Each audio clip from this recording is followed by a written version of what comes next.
আমার হাতটা ধরে গেল পুরো, আমার তো হাত ধরে গেল। 2 কেজি মানে 2 ফুলকপি। নমস্কার বন্ধুরা, ইন্ডিয়া ভিলেজ কুকিং থেকে তোমাদের সবাইকে স্বাগত জানাই। আজকে ফুলকপি দিয়ে ইউনিক একটা রেসিপি বানাবো।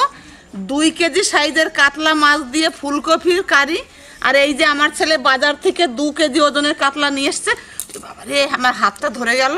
এত বড় মাছ আমি 2 হাতে সামলাতে পারছি না। 2 কেজি ওজনের কাতলা। আর মাছটা দেখেই তো লোভ লাগছে। আর আমার মা বলছে ভাজার সময় আজকে 1 পিস খাবে। আমি তো খাবো, 1 পিস খাবো না, 2 পিস খাবো। চলো রান্না করে চলো এখন। চলো, মাছটা তুমি কাটতে পারবে আজকে? না, তো বড় মাছ আর বটি দিয়ে ছাড়াতে পারবো না, আমি চামচ নিয়েছি।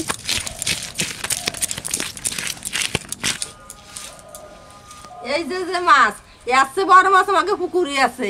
আমাকে পুকুরে 3 কেজি ওজনের মাছ আছে। আমাকে পুকুরেতে 3 কেজি ওজনের মাছ ধরে আমরা একদিন ভিডিও করব।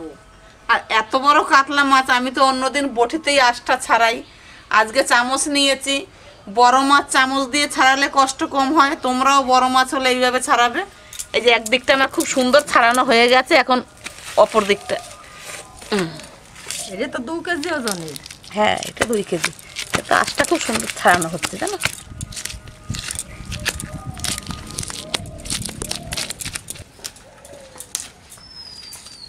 কপি কি দুটোই দেবো না একটা দেবো? না না, 2টো কফি দিলে বেশি হয়ে যাবে। আর কফিগুলো দেখো একদম মানে কোনো ফাঁপা নাই। একটা কপি দিতে 1 কেজি ওজন।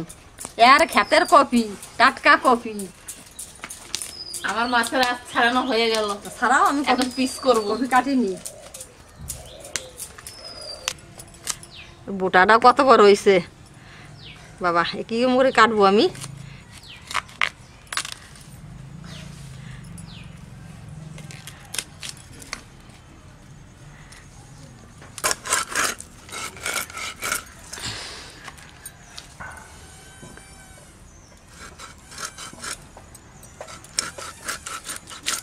বড় মাছ তো, পিসগুলো একদম দেখার মতো, ভোজবাড়ির মতন।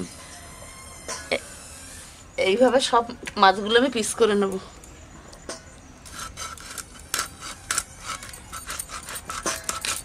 এটা তো মানে আরো ভালো হয়েছে। ফুলকপির কারি হবে তো, সেদিকে একটু পিসগুলো বড় বড় করবো। এই যে বড় বড়ই করবো, বটি দিয়ে কাটা লাগবে না, আমি হাতে করেই ভাঙিয়ে দেবো পিসগুলো। কত বড় বড় পিস করতেছি। এই যে একটা আমার হয়ে গেছে পিস করা।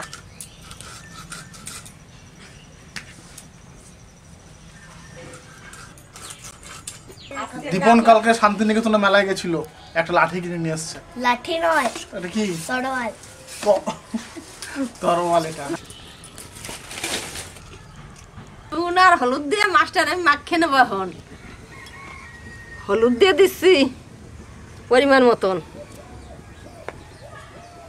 লবণ দিয়ে দিচ্ছি পরিমাণ মতন। এখন মাছটা আমি মেখে নেব।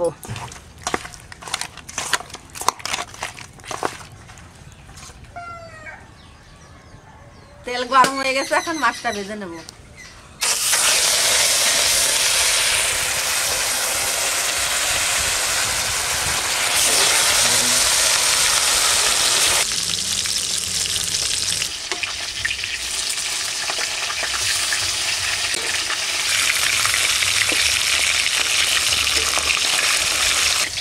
মাছ বাজার তো মানে গন্ধ উঠে গেছে। মাছ আমার বাবা হয়ে গেছে না।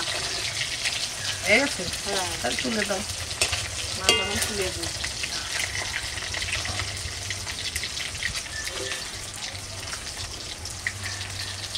মাছ আমার লাল লাল ভাজা হয়ে গেছে, আমি তুলে নেবো।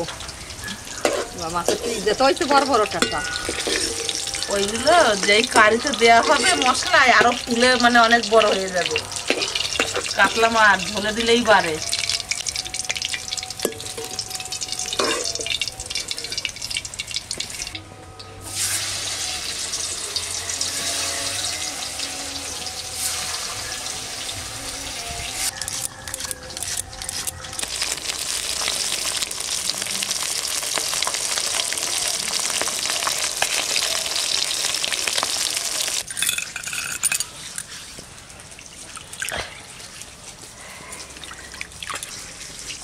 আদা আর রসুন আমি একসঙ্গে বেটে নেব।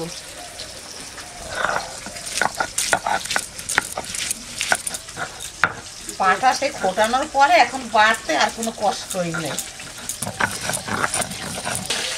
আমার শান্তিনিকেতন মেলায় যাবে না? মাছ ভাজা হয়ে গেছে, এখন ফুলকপিগুলো ভেজে নেব। আর ফুলকপি কারি করার জন্য তাকে কপিটা ভালো করে ভেজে নিতে হবে।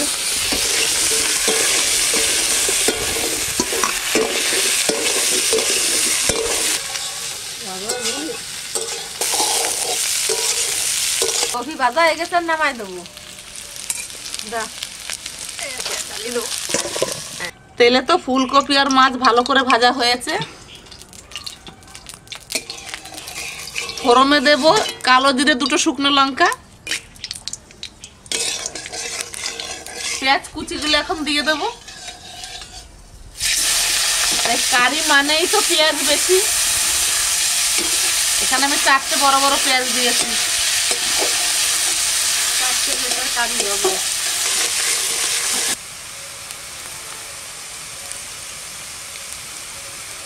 পেঁয়াজ ভাজা হয়ে গেছে, এখন দিয়ে দেবো টমেটো কুচি আর আদা রসুন বাটা। টমেটো দিলে একটু টক টক লাগবে, আদা রসুন একসঙ্গে বেটে নিয়েছি।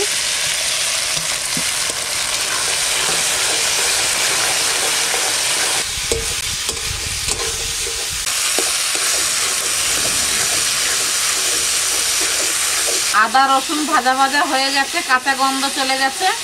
এখন দিয়ে দেবো লঙ্কার গুঁড়ো, জিরের গুঁড়ো, হলুদ গুঁড়ো, লবণ,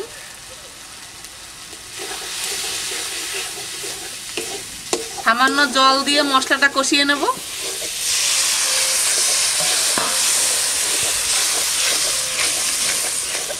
বাবা, মশলাটা এত সুন্দর কালার হয়েছে না, একেবারে সেন্ট বের হয়েছে মশলার থেকে।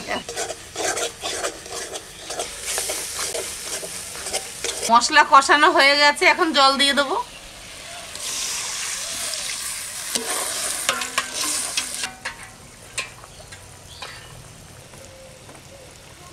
ঝোলটা দারুণ ফুটে গেছে, ভেজে রাখা ফুলকপিগুলো দিয়ে দেবো।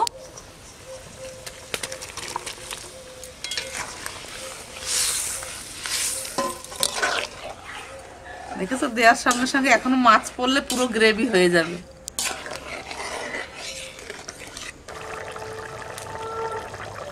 ভেজে রাখা মাছগুলো দিয়ে দেবো, আর পেটের মাছগুলো সব ভাজা খেয়ে নিয়েছি। মাছ ভাজা খেয়ে লাগছে। মা আসতে না যেন মাছগুলো না ভাঙে। আসতেই নাড়তেছি, মাছ কেন ভাঙবে না?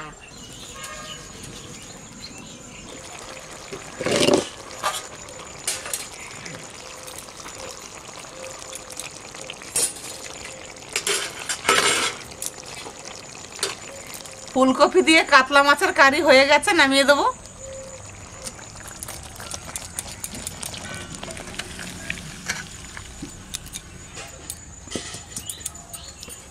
ধনেপাতা কুচিগুলো উপর দিয়ে দেবো।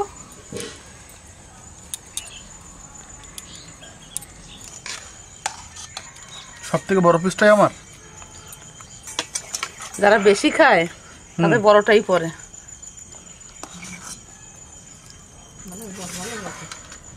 এত সুন্দর সেন্ট বেরিয়েছে বন্ধুরা, কাঁচা ধনেপাতা মা উপরে দিয়ে দিয়েছে, কারির টেস্টটা একদম অন্যরকম হয়ে গেছে। আমি তো আর এসব দেখে না লোভ সামলাতে পারছি না।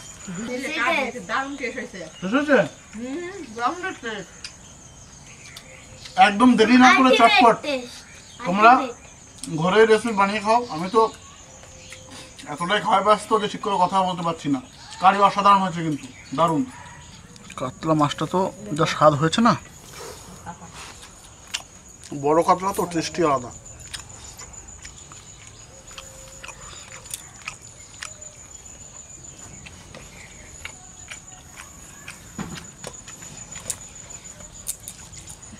আমরা যেরকম ফুলকপিদের কাতলা মাছ দিয়ে কারি রান্না করছি, তোমরা এরকম ঘরে রান্না করিয়ে মানিয়ে খাবে কারি, দারুণ স্বাদ।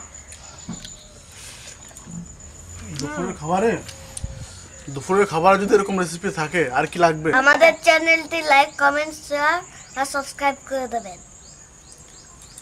Yam tasty.